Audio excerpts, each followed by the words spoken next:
friends, it's Mr. Jim and welcome back to Kid Short Stories. If you want the ad-free experience of all of our shows, head on over to heymrjim.com/premium for a 14-day free trial of all of our episodes, completely ad-free.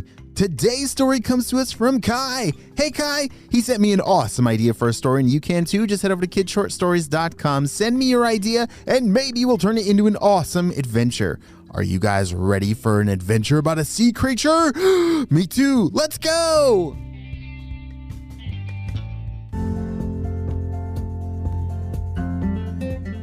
Kai and his family were getting ready for a camping trip. They were gonna go camping over by Okanagan Lake. It was a beautiful place full of trails and, of course, a lake where they like to go fishing and just explore along the water's edge. As they loaded up the car, off they drove. Kai loved to go camping. Have you ever gone camping before? Yeah, it's a really fun thing to do, and there's lots of great explorations to be had outside. You just never know what you might find. Well, Kai, he had a goal. He had a mission. There was an old legend of Okanagan Lake that a mystical creature named Ogopogo lived underneath the waters. Have you ever heard of Ogopogo? Ogopogo is a mythical creature that we're not sure if it's real or not. It's very, very long. It's kind of like an underwater snake, but mixed with a dragon, and it's a very amazing creature. I kind of hope it's real. But Kai, he wants to find it for himself. So he was bringing a camera with so he could take a picture or maybe a video in case he actually saw one for real. As they showed up at the campsite, they had a lot of work to do to get the tent set up and all their gear put into the tent. Hey Kai, why don't you grab the sleeping bags and pillows and our bags and put them next to where I'm going to put the tent together, said one of his parents. Kai grabbed all those things. There was a lot. Bags and sleeping bags and pillows. But that was going to make their camping experience oh so comfy at night. Nighttime is one of my favorite parts about camping. It's because you get to build a campfire and roast. What do you roast over a campfire? Yes, marshmallows!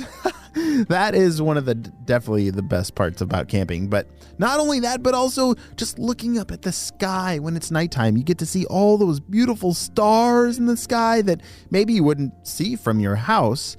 And I just love the peace and quietness of being in a forest. And I just love it so much.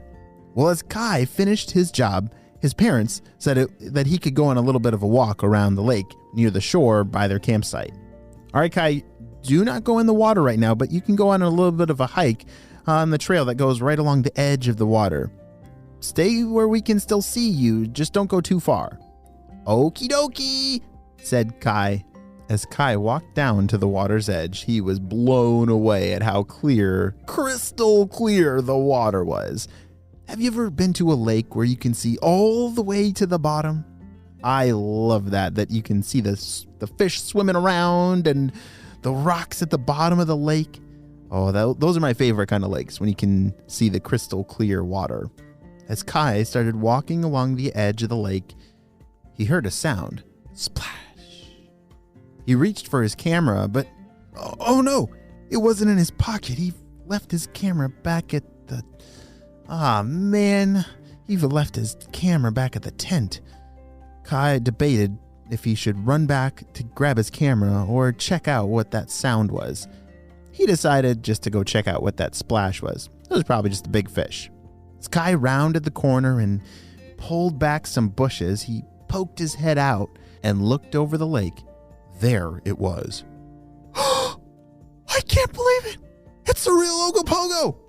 He couldn't believe it. He had walked over to this very, secret lagoon on Okanagan Lake that I don't think many people knew about. This very secret lagoon. It was tucked away in the forest.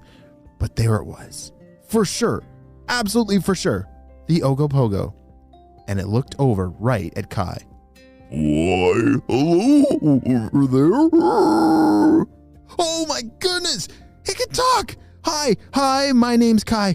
Can I run back to my tent and get a picture? I just want to take a picture of you. Oh, no. I cannot let you do that. Wait, I can't take a picture of you? No, because then the secret would be out. You see, I don't want anyone knowing where I live, because then they will scare me away. Kai couldn't believe it. He was talking to the real Ogopogo. It was so long. I don't know, it could have been 50 feet long or even bigger. It was humongous. And then he went on to tell Kai all about what he does. And I use my fins here to clean the water. Wow, I guess Ogopogo, he cleans the water from all the poison and toxins that get into the water from pollution. Yeah, Ogopogo keeps the water clean and all of its creatures safe. And now you must keep the secret. Don't tell anyone about this lagoon. Oh, I promise I will keep this a very, very good secret. I won't tell anyone. I have to get back to my family, but it was so great to meet you, Ogopogo. Maybe I'll see you later. Bye. And just like that, Ogopogo snuck back into the water. Even though the water was crystal clear, it's like he disappeared. I don't know how he did that. But as Kai ran back to his family, he couldn't wait to tell them about what he had found. Will his parents believe him? I don't know. It's pretty legendary to find an Ogopogo, and it's pretty hard to believe anyone that sees him because he's so rare. And Kai didn't even get a picture. But it's all because Ogopogo's identity needs to be protected. I wonder if that's why all mythical creatures don't have a picture of them. It's because if we took a picture of them, then it might ruin their secrecy and the secret mission that they're doing. Wow, well, I guess I'll be like Kai, and you should too. If we ever see a legendary creature, we probably shouldn't take a picture and reveal its location and identity. Well, great job, Kai. I'm so excited that you found your Ogopogo on the very first day of your camping trip. This looks like it's going to turn into quite the legendary camping trip for your family. The end.